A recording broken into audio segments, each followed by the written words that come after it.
Hi, everyone. My name is Aditya. I'm going to be talking about sublinear time spectral density estimation.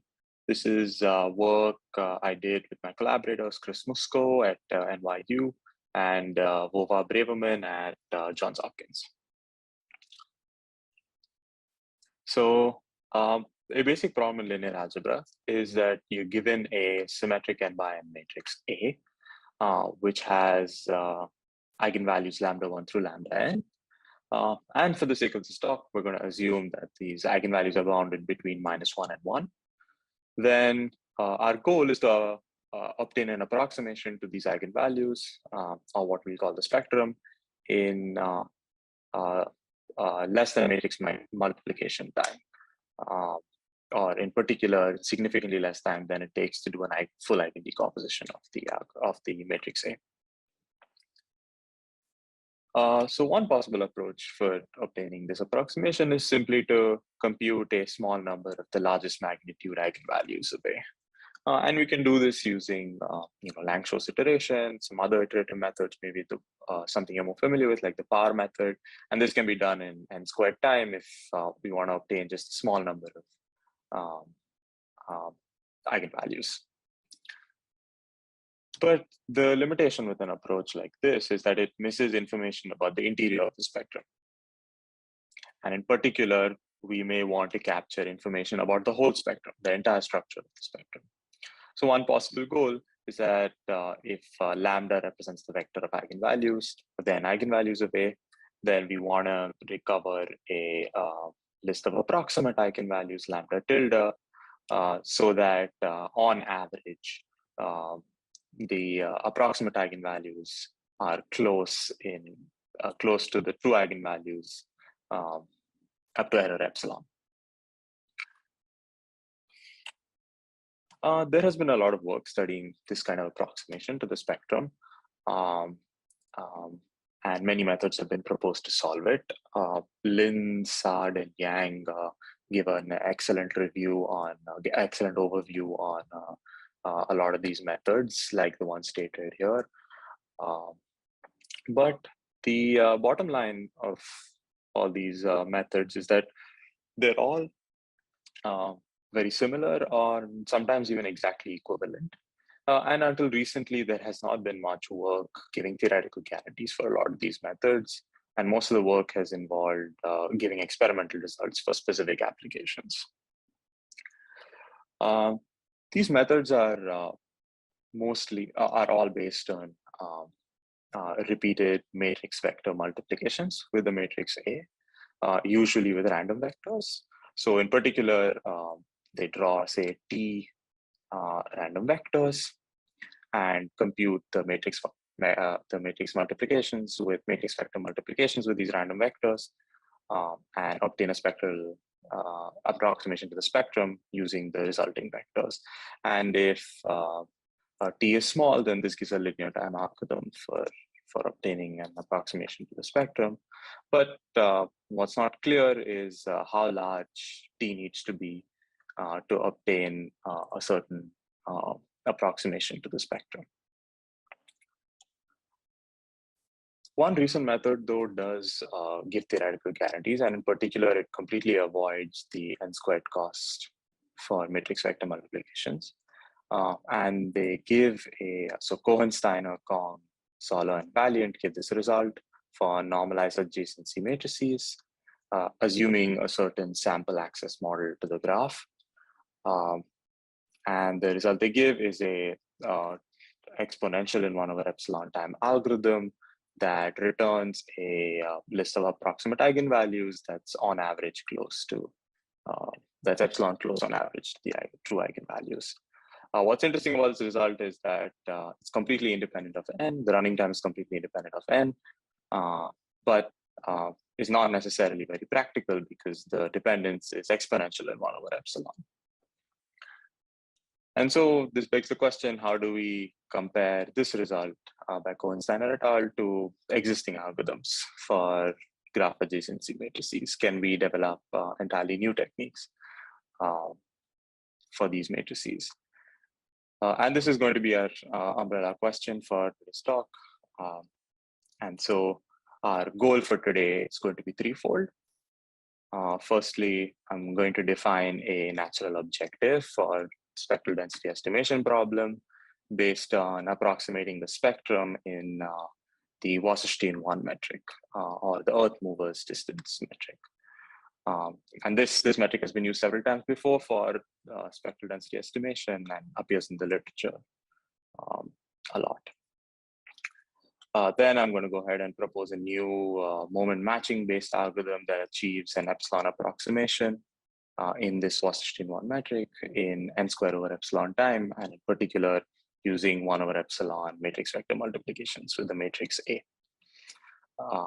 And this is similar to some concurrent work by Chen, Trocton, and Kubaru that analyze a Lang-Shos quadrature-based method, and they gave a running time that's identical to ours using an identical number of matrix vector multiplications, and given the algorithm obtains an approximation in the same metric, the Wasserstein-1 metric. And finally, I will describe a randomized sublinear time algorithm for normalized graph adjacency matrices that achieves this approximation in sublinear time. So in particular, in n times poly 1 over epsilon time. So let me go ahead and define the spectral density estimation problem formally. To do that, what we can do is view the spectrum of A as a probability density on the interval -1 to 1. So we can think of the density S, which is the spectral density of A, as having n point mass values on each of the n eigenvalues in the interval -1 to 1. And we can write that as 1 over n times the sum of n Dirac delta functions, each of them centered, so the ith one centered at the ith eigenvalue of A. So this is a probability density, S is a probability density. And so our goal for the rest of the STOC is going to be to find a density Q, which is close to S in the Wasserstein-1 distance. And in particular, the Wasserstein-1 distance is also called the Earth movers distance. And our goal is going to be to find this density Q in the Earth movers distance. That's epsilon close to S in the Earth movers distance.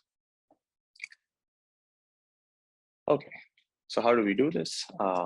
Most of the spectrum density estimation algorithms have been based on the idea that we can approximate moments of the density S by connecting them to the trace of matrix polynomials of A. So in particular, if P is a low degree polynomial, then we can write the moment of S with respect to P as this inner product to be the integral of the density S with the polynomial P over the interval, which is exactly equal to, we can show that that's exactly equal to 1 over n times the trace of the matrix polynomial P of A. So what this means in particular is that if P was the kth order monomial, then the moments, this inner product with P and S is equal to 1 over n times the trace of A to the power k, and that's exactly equal to the kth standard moment of S, the density S. So a quick aside on stochastic trace estimation, we just showed that the moments of the density S are related to the trace of matrix polynomials involving A. And so a quick aside on showing how we can compute traces of matrices efficiently. Hutchinson and Girard gave a set of methods to compute the trace of a matrix B using matrix vector multiplications with B. And in particular, the algorithm draws a small number of random vectors, say each with entries uniformly plus minus 1. And then the estimate returns the sum of the following quadratic forms, the average of the following quadratic forms, xi transpose bxi. And this estimate is an approximation into a trace of B. And this requires M matrix vector multiplications with B, where M is the number of random vectors we used. And so in particular, if B is a polynomial, matrix polynomial of A, for some small degree K polynomial P, then each matrix vector multiplication with B requires only K matrix vector multiplications with B.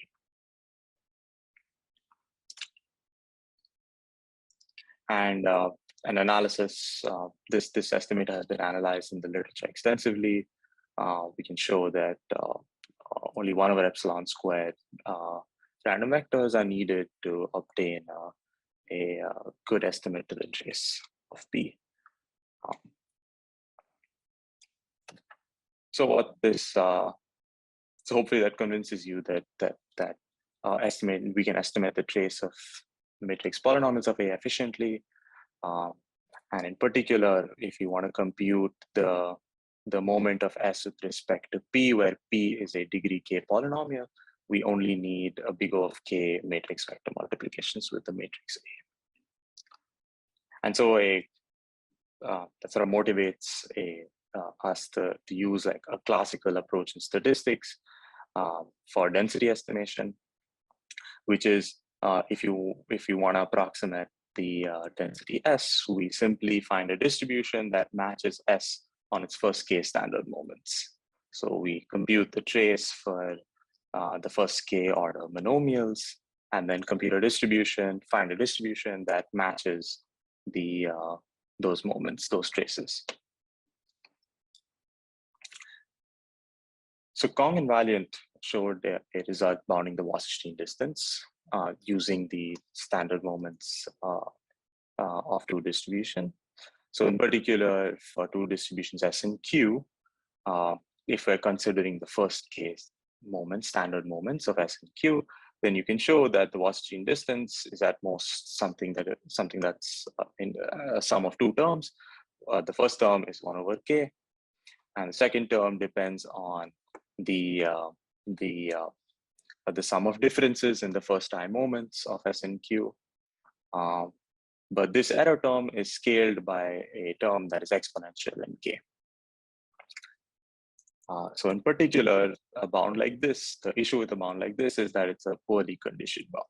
So small differences in moments can quickly give us a bad estimate on the Wasserstein distance. So a natural question to ask is, instead of the standard moments, can we find polynomials P1 through Pk of degree at most K that allows us to avoid this 3 to the power K term, this exponential in K term? And we show that in fact we can. In particular, we can use the first K Chebyshev polynomials of the first kind. And what's nice about these polynomials is that they have a nice recurrence, which will help us later on in being able to implement an algorithm to compute the moments with respect to these polynomials efficiently.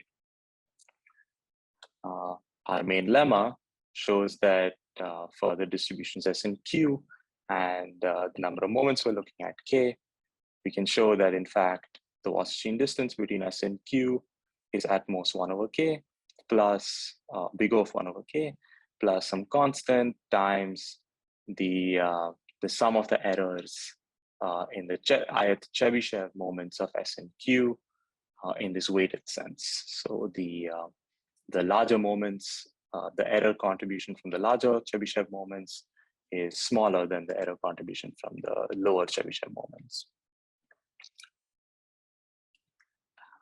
And what's nice about this is that, let's say we have estimates for the first K Chebyshev moments of S, and these estimates say have error at most epsilon,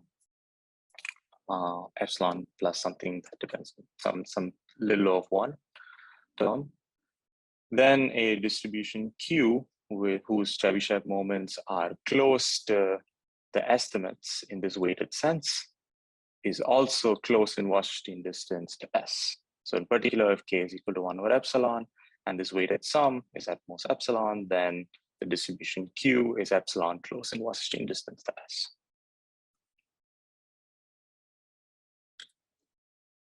So how do we find such a distribution Q given these estimates to the Chebyshev moments of S?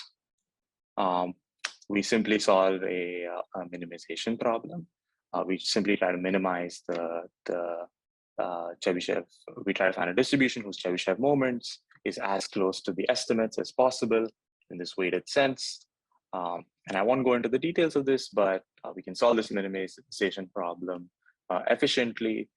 In particular, we can solve it by discretizing the grid and then writing it as an LP, and we can show that this is simply a lower order term in the running time of our algorithm. It's only poly 1 over epsilon time to solve this minimization problem.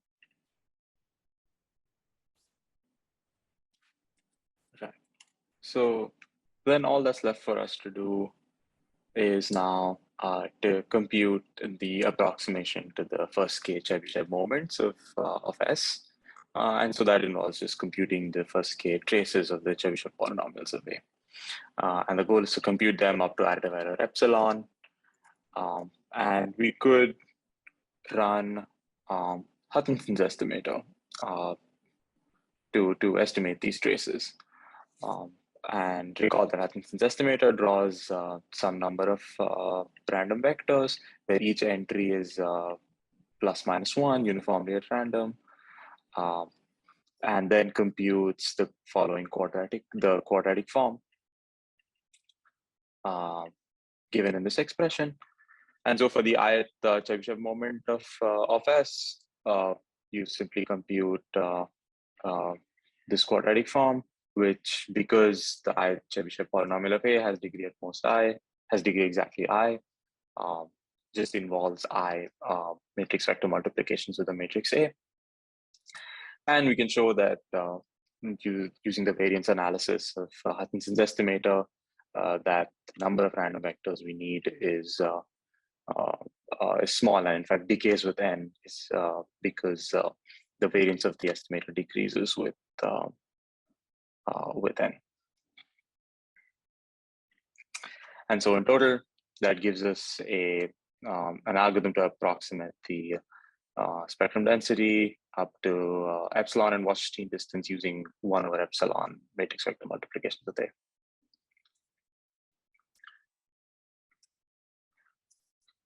The main subroutine to compute these the quadratic form given by Hutchinson's estimator is to compute the vector of the Chebyshev polynomial of A with the random vector x. And so to compute these vectors, the easiest way to do it is to do it using the Chebyshev recurrence, the 3-term recurrence for the Chebyshev polynomials. And so that just substituting that into the substituting these vectors into the Chebyshev recurrence gives us a recurrence to compute the Chebyshev polynomials of A multiplied by the random vector x. What's nice about computing these vectors this way is that this recurrence is known to have good stability properties, and so error introduced in the recurrence doesn't blow up in future in later iterations. And so the main idea of a sublinear time algorithm is to replace every matrix vector multiplication in this recurrence with a approximate matrix vector multiplication. And we can show that, in fact, this approximation can be quite coarse. So more formally, let's say we have an algorithm to approximate the matrix vector multiplication with A. And this algorithm has the property that it outputs a vector that is epsilon close in epsilon mv, which is a parameter for the algorithm, an error parameter for the algorithm, epsilon mv times the 2 norm of the input vector.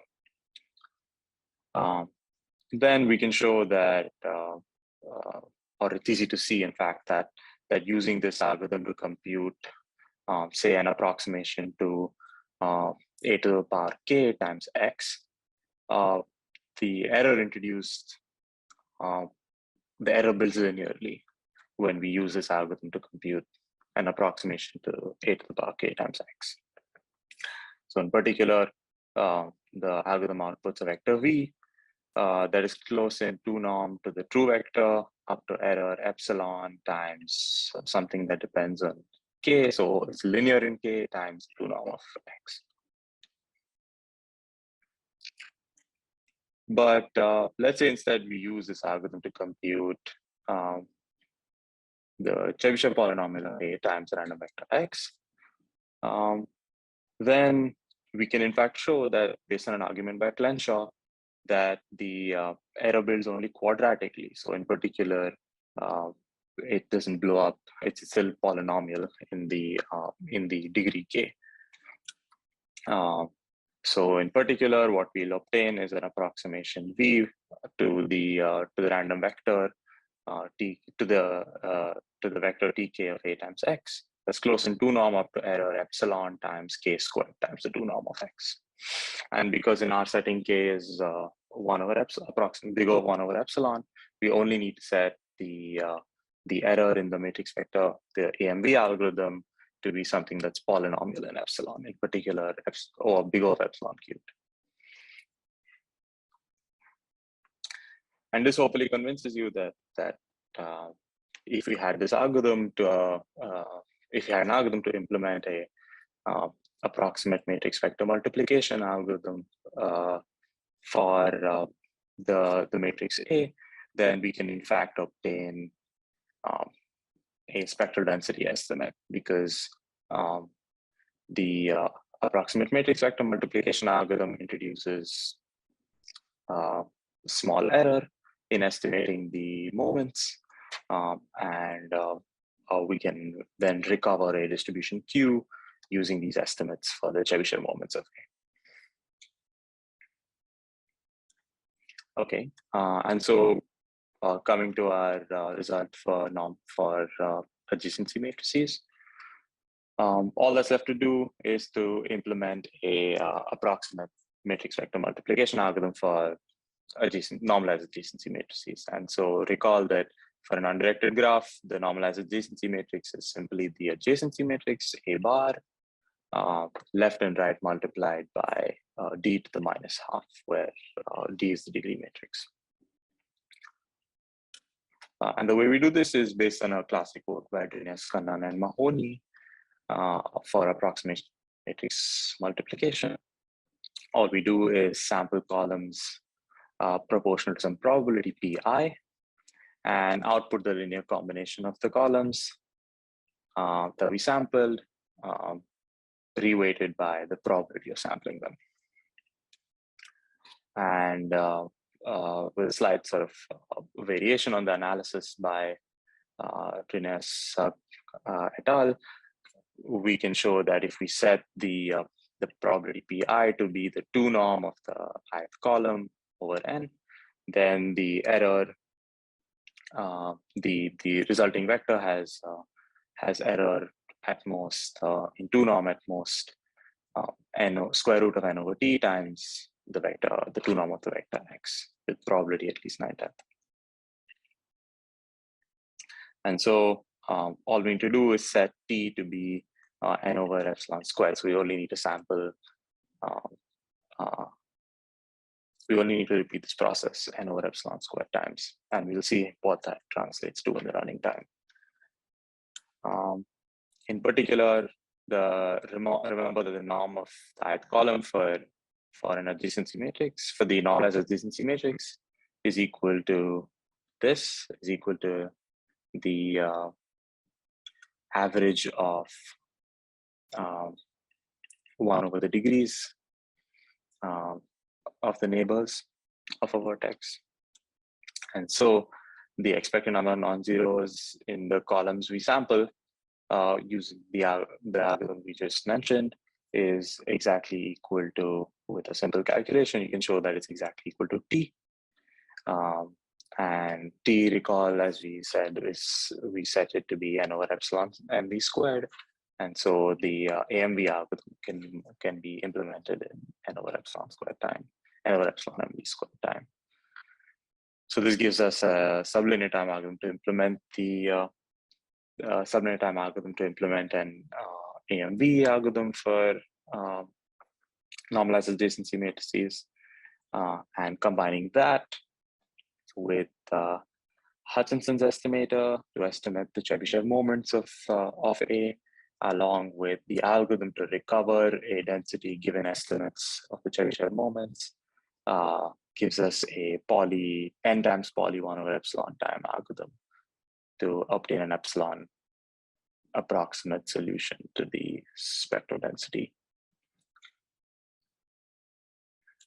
That's it, Byron. Thank you.